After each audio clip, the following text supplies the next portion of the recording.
Hello friends, आज हम आपको न्यूमेरिकल बताएंगे लीकेज करंट के ऊपर। ओके, इससे पहले मैंने लीकेज करंट बताई है क्या होता है, उसके दोनों पार्ट्स के बारे में डिस्कस किया है। इसके ऊपर मैंने 3 वीडियोस डाली हैं, आप देखेंगे पहले लीकेज करंट क्या होती है, उसके पार्ट्स के बारे में, देन आपको ये क्वेश्चन समझ में आएगा। ओके, सो हम अपने टॉपिक को स्टार्ट करते हैं। देखिए क्वेश्चन क्या दिया हुआ है हमें। In a transistor circuit when base current is increase by 50 micro ampere. Base current को हमने कितना इंक्रीज किया हुआ है, 50 माइक्रो एम्पियर। तो इंक्रीज किया है बेस करंट को, इसे किस फॉर्म में लिखेंगे, डेल्टा आई बी, क्योंकि बेस करंट है 50 micro ampere. Okay, keeping the collector voltage fixed at 2 volt.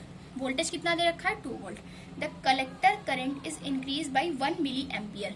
Collector current कितनी इंक्रीज की गई है, 1 मिली एम्पियर। मिली एम्पियर को हमने 10³ से मल्टीप्लाई करके माइक्रो एम्पियर में चेंज कर लिया। ओके, देखिए यहाँ पे जो हमारा है आई बी दी हुई है करंट, आई सी दी हुई है। Okay, milli ampere. Calculate the current amplification factor of the transistor.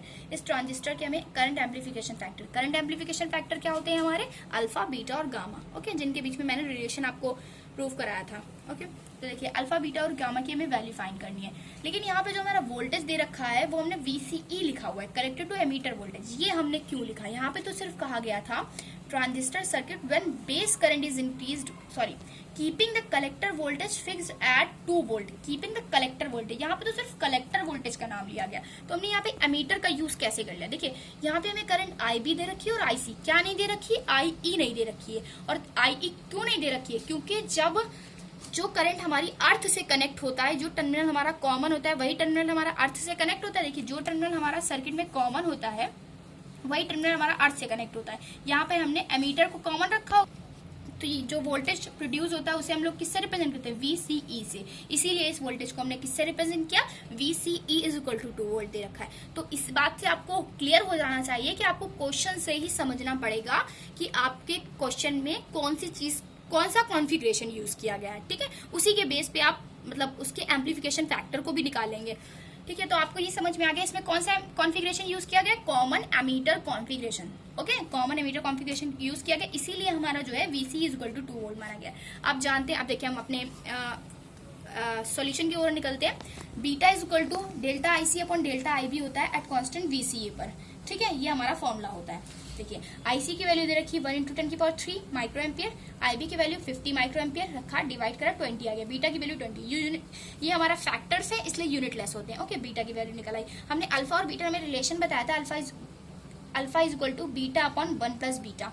Okay, beta upon 1 plus beta, तो बीटा की वैल्यू 20 है, अपॉन 1 प्लस बीटा 20 रखा, तो अल्फा की वैल्यू निकल आई। तो अल्फा और बीटा दो एम्पलीफिकेशन फैक्टर निकल आए हमारे। तीसरा हमारा होता है गामा। हमने रिलेशन पढ़ा है gamma is equal to 1 plus beta. आपको फॉर्मूले याद होंगे तभी ये क्वेश्चन होंगे, क्योंकि ये क्वेश्चन बहुत ही ईजी है। बस एक बात इसमें होती है कि आपको सिर्फ इतना समझना है इसमें आपने कौन सा यूज किया है कॉन्फ़िगरेशन, क्योंकि कॉन्फ़िगरेशन के अकॉर्डिंग आपने यहाँ पे बीटा रखा हुआ है। अगर मान लीजिए आपने यहाँ पे कौन सा कॉन्फ़िगरेशन यूज किया होता है, कॉमन बेस कॉन्फ़िगरेशन यूज किया होता, तो यहाँ पे हम करंट गेन की जगह पे बीटा करंट गेन का यूज ना करते। ठीक है, यहाँ पे जो हम यूज करते,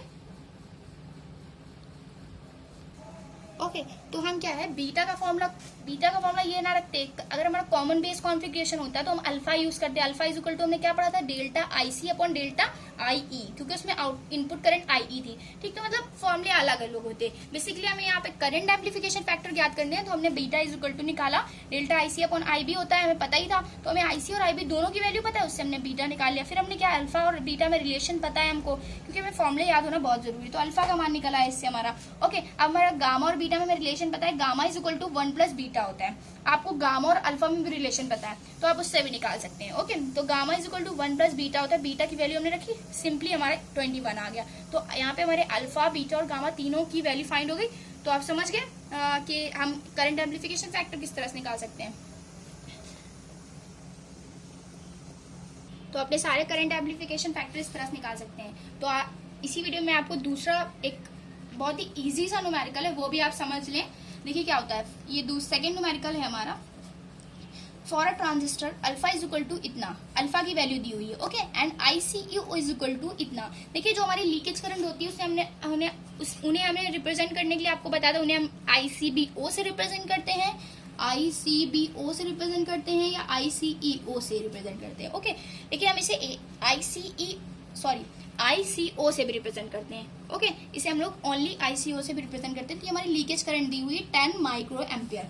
if emitter current IE is 5 milli ampere, emitter current दी हुई है IE की value, okay 5 milli ampere. Find collector and base current. बहुत ही सिंपल सा क्वेश्चन है, कह रहा है find collector and base current. Collector current find करनी है हमको और बेस करंट फाइंड करनी है। ओके, देखिए एमीटर करंट दिया हुआ है हमारा, अल्फा की वैल्यू दी हुई है और ICO दिया हुआ है, लीकेज करंट दी हुई है। तीन चीजें दी हुई है और पूछ क्या रहा है हमसे, कहता है कलेक्टर करंट फाइंड करिए और क्या फाइंड करिए, emitter current, sorry base current find करिए।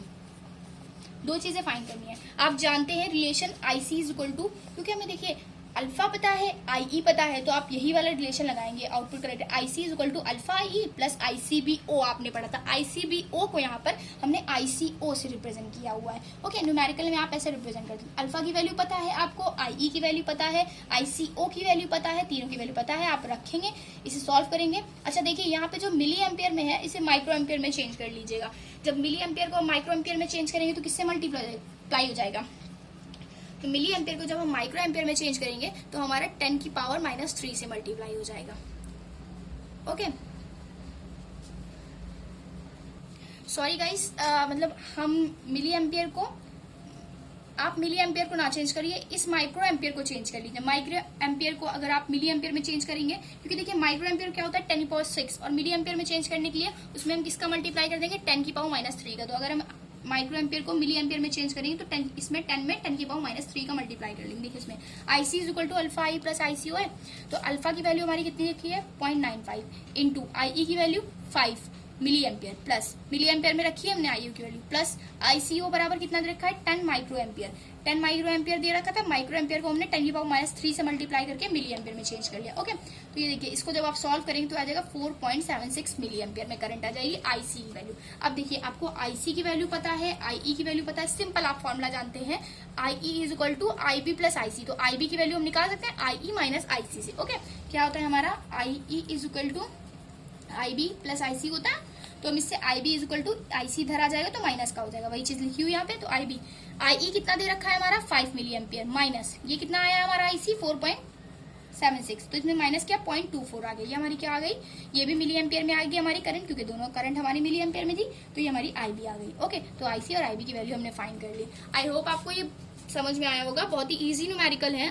आप अगर थ्योरी पढ़ लेंगे तो आपको बहुत ही क्लियरली समझ में आएगा। अगर आपको हमारी वीडियो पसंद आए तो प्लीज हमारे चैनल को लाइक, सब्सक्राइब और कमेंट जरूर करें। Thank you for watching.